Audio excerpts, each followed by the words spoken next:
Hello friend, नमस्कार। कैसे हैं आप। होली पर हर घर में बनाई जाती हैं गुजियाँ। तो ये हमारे पास आया है गांव का खोया। हमारी फ्रेंड ने अपने गांव से ये खोया मंगवाया है और ये देखिए कितना बढ़िया गुलाबी और सूखा खोया है। ऐसा खोया जल्दी से मिलता नहीं है। हम जब घर में बनाते हैं तो वो वाइट बनता है। तो फ्रेंड, इस खोए को भूनने की कोई ज़रूरत नहीं है। चलिए मैं आज परफेक्ट मेजरमेंट के साथ आपको गुजिया की रेसिपी शेयर करती हूँ।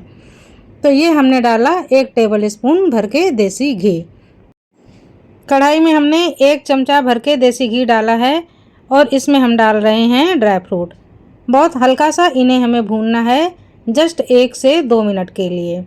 इनका बस कलर चेंज ना होने पाए और इनकी भीनी भीनी सी खुशबू आने लगे, एक नमी निकल जाए, उतना हमें रोस्ट कर लेना है। अगर बिल्कुल फ्रेश ड्राई फ्रूट हैं तो उनको भूनने की भी ज़रूरत नहीं है। कुछ दिन के रखे हुए रहते हैं तो उनको भून लेना ज़रूरी होता है। तो चलिए अब आगे से फिर हम डाल देते हैं 2 टेबल स्पून घी। तो ये हमारा बड़ा चमचा है, वैसे 4 टेबल स्पून ये घी है। तो इसमें हम भूनेंगे सूजी। तो ये सूजी 1 पाव है जो अभी हमने डाली है और ये दूसरी 1 पाव। टोटल मैंने आधा किलो सूजी का यूज़ किया है। तो बिल्कुल सिंपल ट्रिक से मैं बताऊंगी कि मेजरमेंट कैसा होना चाहिए। तो गुजिया के मेजरमेंट के लिए आप बराबर बराबर सारी चीज़ें ले लीजिए। यहाँ पर हमने ली है आधा किलो सूजी। इसको 2.5 से 3 टेबल स्पून घी में अच्छी तरह से भून लिया है। बस हल्की सी खुशबू आने लगे उतना ही हमें भूनना है। इसको बिल्कुल हलवे की तरह लाल नहीं करना है। तो सूजी भून करके तैयार है। गैस को हम बंद कर देते हैं। थोड़ी देर अभी चलाते रहेंगे, सूजी जलने ना पाए। तो सूजी रेडी हो गई है। अब हम डाल देते हैं ड्राई फ्रूट। जो भी आपको ड्राई फ्रूट डालने हैं अपनी मनपसंद डाल दीजिए, लेकिन गुजिया में चिरौंजी ज़रूर डाली जाती है, इसका स्वाद बहुत बढ़िया आता है। तो अब ये जो खोया है इसको हमको भूनने की ज़रूरत नहीं है, क्योंकि ये काफ़ी ड्राई है और बिल्कुल फ्रेश है। अगर खोया 3 या 4 दिन का पुराना है तो फिर इसको एक बार थोड़ा सा भून लीजिए, लेकिन ये 1 ही दिन पहले का खोया है तो इसको हमें भूनना नहीं है। और ये गांव से आया हुआ खोया है, बहुत ही सूखा सूखा सा भी है। तो इसको हम डायरेक्ट मिलाएंगे। तो खोए को हमने मैश कर लिया, अब हम सूजी में मिला देते हैं। अब खोया जो है ये भी आधा किलो है और ये जो चीनी है ये भी आधा किलो है। तो तीनों चीज़ें बिल्कुल बराबर बराबर हैं। ड्राई फ्रूट आप अपनी मनपसंद ले सकते हैं। 1 छोटे चम्मच हमने इलायची का पाउडर डाल दिया। अब इन सभी चीज़ों को हम बहुत अच्छी तरह से मिला लेते हैं। तो अभी तो गर्म है तो हम चम्मच से मिलाएंगे। जब हल्का सा ठंडा हो जाएगा तो फिर हमें हाथों का यूज़ करना पड़ेगा। तो अब मैं डाल देती हूँ ड्राई फ्रूट में नारियल का बुरादा। कोकोनट बुरादा मैंने अभी तक नहीं डाला था। इसको हमने ड्राई रोस्ट भी नहीं किया था क्योंकि ये बिल्कुल फ्रेश था, तो हमने ऐसे ही डाल दिया। और अब हम सारी चीज़ों को बहुत अच्छी तरह से दोनों हाथों से मसलते हुए मिलाएंगे। खोए को भी रगड़ते जाएंगे, मसलते जाएंगे, जिससे कि बिल्कुल एक जैसा हो जाए और कहीं पर किसी चीज़ की गांठें ना रह जाएं। तो हाथों से ऐसे रगड़ लीजिए, एक जैसा कर लीजिए। सारे मसाले को हमने बहुत अच्छी तरह से मिला लिया है। अगर आपके पास मावा नहीं है, मावा या खोया नहीं है, तो आप इस जगह मिल्क मेड या दूध के पाउडर का भी यूज़ कर सकते हैं। तो मिल्क मेड डालिए। अगर आप मिल्क मेड डाल रहे हैं तो आपको चीनी बहुत संभल कर डालनी होगी, और अगर आप दूध का पाउडर डाल रहे हैं तो आप चीनी डाल सकते हैं। फिलिंग रेडी है, सेट होने के लिए छोड़ देते हैं 10 से 15 मिनट के लिए। तब तक हम तैयारी कर लेते हैं मैदे की। तो मैदा हमने छान लिया है। अब यहाँ पर जो मैदा है ये 1 किलो से ज़्यादा लग जाएगी। 1 किलो से कम नहीं लगेगी। टिकिया के बेलने पर डिपेंड करता है आप मोटी या पतली कैसी रखते हैं, लेकिन 1 किलो मैदा आराम से लग जाएगी। मैं कई बार में गुजिया बनाऊंगी तो यहाँ पर मैंने आधे से कम मैदे का यूज़ किया है। और अब आप इसमें लगाइए शुद्ध देसी घी का मोहन। तो मैं यहाँ पर गांव के शुद्ध देसी घी का मोहन लगा रही हूँ। इस तरह से हमने डाल दिया और मुट्ठी से मसलते हुए अब हमें मैदे को मिलाना है। आप थोड़ा थोड़ा और घी बढ़ाते जाइए और मिलाते जाइए। तब तक इस तरह से मिलाना है जब तक कि मैदे में एक अच्छी नमी ना आ जाए और ये लड्डू जैसा बन करके तैयार ना हो जाए। वैसे आप मैदे में 150 ग्राम 1 किलो के हिसाब से मोहन डाल सकते हैं, लेकिन इस तरह से डालिए, अंदाज से डालिए। जब हम अंदाज से काम करते हैं तो हमें कुछ भी नाप तोल करने की टेंशन नहीं रहती है, बस करते चले जाते हैं और काम होता चला जाता है। तो मैंने ऐसे ही अंदाज से डाल दिया, मसल लिया। अब मसलते हुए हमें सारी गुठलियाँ निकाल लेनी है और पूरी मैदा और मोहन को एक जैसा कर लेना है।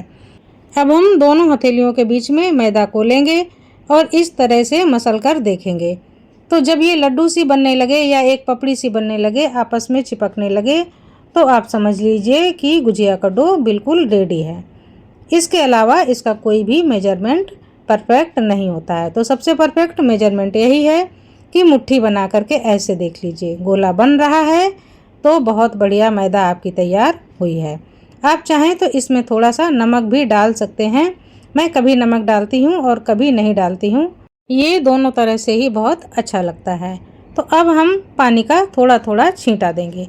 छींटा देते हुए ही हमें आटे को गूँथना है, एक साथ पानी नहीं डालना है। देखते जाएंगे कितने मॉइस्चर की ज़रूरत है, बस वैसे ही थोड़ा थोड़ा छींटा लेते जाएंगे। और इस तरह से हमें हार्ड डो बना करके तैयार करना है। जैसे हम रोटी बनाते हैं वैसा डो बिल्कुल भी नहीं बनाना है, काफ़ी सख्त डो बनाना है। कोशिश करें कि डो सख्त हो।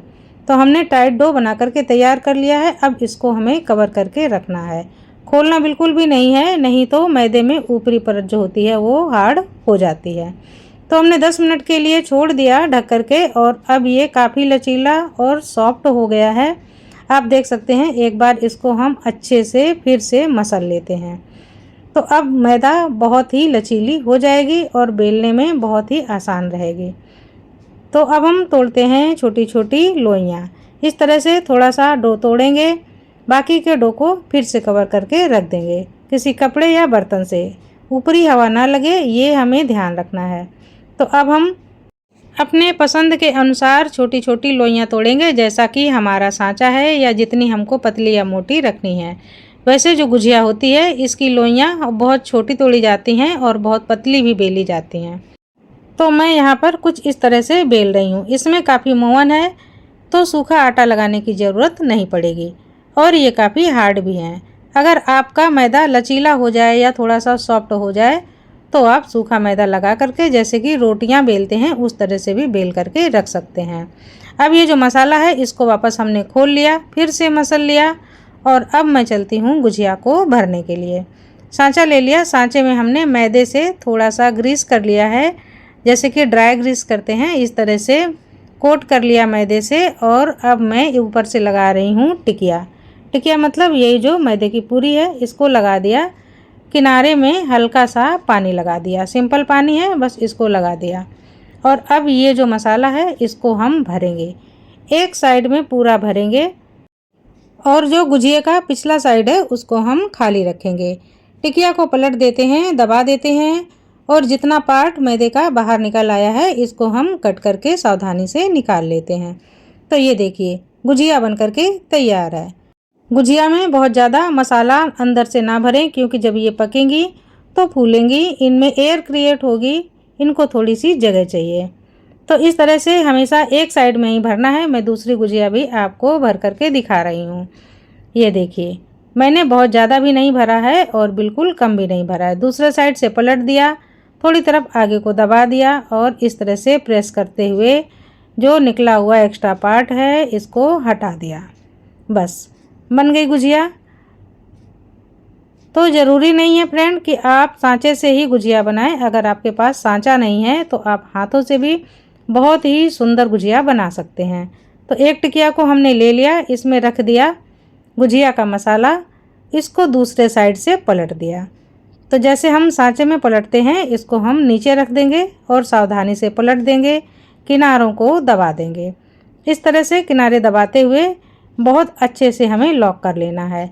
अगर उंगलियां चिपक रही हैं तो सूखे मैदे की सहायता से बहुत अच्छे से लॉक कर दे, जिससे कि जब हम तेल में डालेंगे गुजियों को तो फ्राई करते समय ये खुलने ना पाएँ।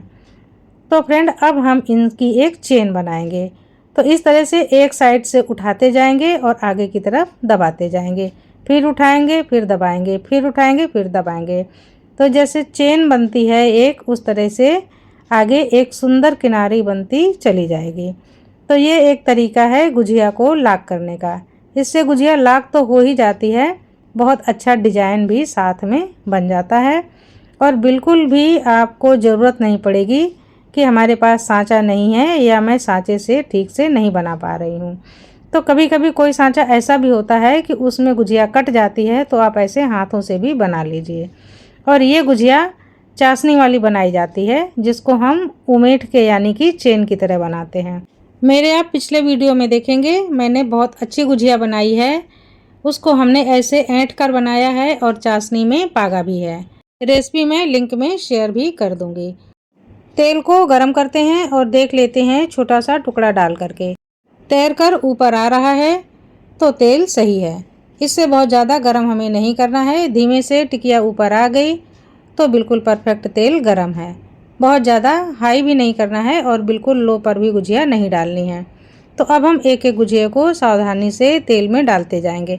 आप देख रहे हैं ना कि ये तेल बहुत ज़्यादा गर्म नहीं है, एकदम तेज़ बबल्स नहीं बन रहे हैं, स्लो बबल्स बन रहे हैं। बस इसी तरह से हमें गुजिया डाल देनी है और जैसे ही हम गुजिया रखेंगे, इसके फूलने का इंतज़ार नहीं करेंगे और इसको तुरंत ही पलट देंगे। तो ये गुजिया तलने की बहुत ही इम्पोर्टेंट ट्रिक है। इसको बिल्कुल भी आप स्किप मत कीजिए, नहीं तो आपने ज़रा सा भी अगर वक्त गंवा दिया तो गुजिया इतनी फूल जाएगी कि आप उसे पलटते रहेंगे और वो उल्टी होती रहेगी। इस तरह से आप एक गुजिया के ही पीछे पड़े रहेंगे। तो कभी भी गुजिया अगर आप बना रहे हैं तो उनको बहुत तेज़ गरम तेल में ना डालिए और फूलने से पहले इसी तरह से बार बार उलटते पलटते रहिए। आप देख रहे हैं फ्रेंड, मैंने इतनी गुजिया डाली हैं लेकिन इनमें से कोई भी गुजिया फटी नहीं है।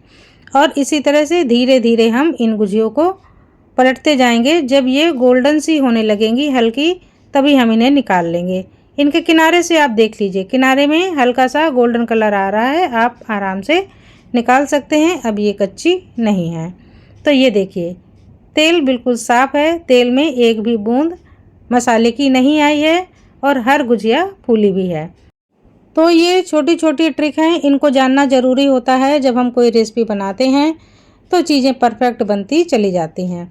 मैंने फिर से बहुत सारी गुजिया डाल दी हैं, कढ़ाई को भर दिया है, लेकिन इसमें से एक भी गुजिया आपको फटी हुई दिखाई नहीं देगी, क्योंकि हमने सावधानी से इनको लॉक किया है।